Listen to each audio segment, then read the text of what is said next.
মালদা থেকে ফোন এলো, মহারাজ আমরা মালদার যে প্রোগ্রামটা ছিল রতুয়া বালুপুরে, আমরা এখানে থানায় এসেছি।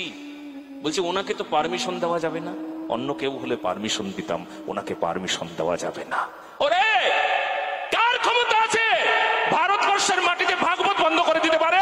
কার ক্ষমতা আছে? পারমিশন দিবি তোর বাপ পারমিশন দেবে, আর তোর পারমিশনের অপেক্ষা করি না আমি। কেন জানো? সত্য সনাতন ধর্ম তাকে এই বিন্দু মাত্র ক্ষতি করবার ক্ষমতা এই জগতে কারণ নাই।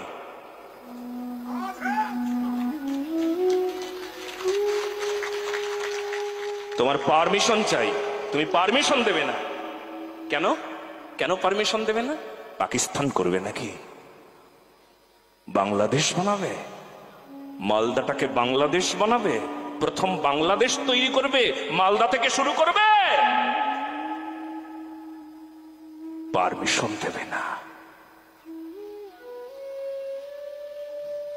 আপনারা আমার সঙ্গে আছেন? জোরে, আরো জোরে।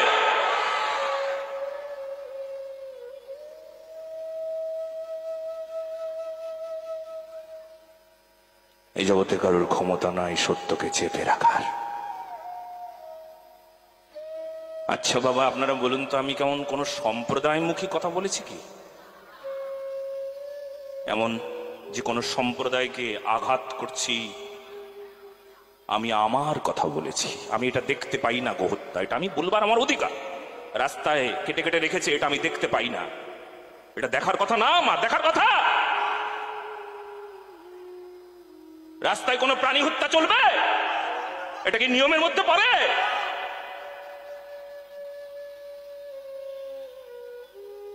শকুনটাও যখন খায় না, তখন শকুনটাও না এইভাবে পাখাটাকে উল্টে আড়াল করে খায়। শকুন, তারও ধর্ম আছে। আপনাদের কি মনে হয় যে এই মুখটাকে ঢেকে রাখতে পারে, মুখটাকে বন্ধ করে রাখতে পারে, মালদায় প্রোগ্রাম বন্ধ করে দিতে পারে ক্ষমতা আছে কারোর? বন্ধ করবার জন্য চেষ্টা করেছিল, হাজার হাজার লাখ লাখ লোক এক হয়েছিল, পথে নেমেছিল। হ্যাঁ, মালদাতেই আবার হবে। ইতিহাস তৈরি করতে যদি তোমরা চাও তাহলে করো না, সমস্যা তো তোমরাই পড়বে।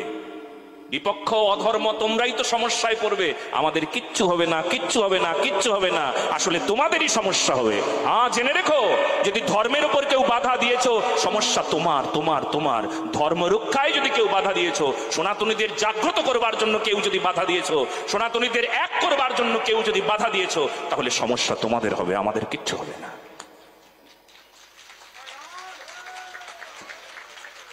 ইতিহাস তৈরি করতে তোমরা সুবিধা করছো, আমাদের কিচ্ছু হবে না, কিচ্ছু হবে না। আরেকটা ইতিহাস তৈরি হবে, আরেকটা ঘটনা তৈরি হবে, সমস্যা তোমাদের হবে, জেনে রেখো। সেই জন্য এমন ভুল করো না, খবরদার। আমি একদম জোর গলায় বলে দিলাম, এমন ভুল আর করো না, করো না, করো না। তোমরা সহযোগিতা করো, তোমরা পাশে এসো, তোমরাও শোনো। আমি বিশ্বাস রাখি তোমরা যদি একবার শোনো না, তখন আর বলবে না যে এই মানুষটা কোনো অসামাজিক কথা বলে, কোনো ধর্মের উস্কানিমূলক কথা বলে। এটা তোমরা বলবে না, এটা গ্যারান্টি দেওয়া কথা। এটা আমি আমার ঘরটাকে পরিষ্কার করছি। হ্যাঁ, আমি আমার ঘর, আমার সনাতনীর ঘরকে পরিষ্কার করছি। আমি তো বারবার বলি আমি ঝাড়ুদার, আমি সনাতনী, আমি ঝাড়ুদার, আমি ঝাড়ুদার। হ্যাঁ, আমার ঘর পরিষ্কার করছি। তাতে যদি কেউ এসে যদি চোখটাকে খোলা রেখে বলে আমার চোখে ধুলো জমলো, আমার কান দিয়ে ধুলো গেল, আমার মুখে ধুলো গেল, আমার তো কাশি হয়ে গেল, আমার তো নিউমোনিয়া হয়ে গেল, তোমার ব্যাপার সেটা।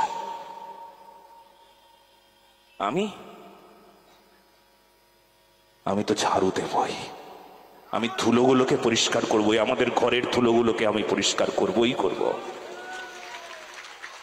জেনে রেখো, মরে গেলেও ধুলো পরিষ্কার করতে থাকবো। যেই দিন আমি মরে যাবো না, সেই দিনও দেখবে হাতে একটা ঝাড়ু ছিল আমার। সনাতনীর ঘর পরিষ্কার করছিলাম, করতে করতে মরে গেছি, দেখবে তোমরা। ঝাড়ুদার আমি, ঘর পরিষ্কার করে, ঘরের সাথে সাথে মন, বুদ্ধি, জ্ঞান পরিষ্কার করি।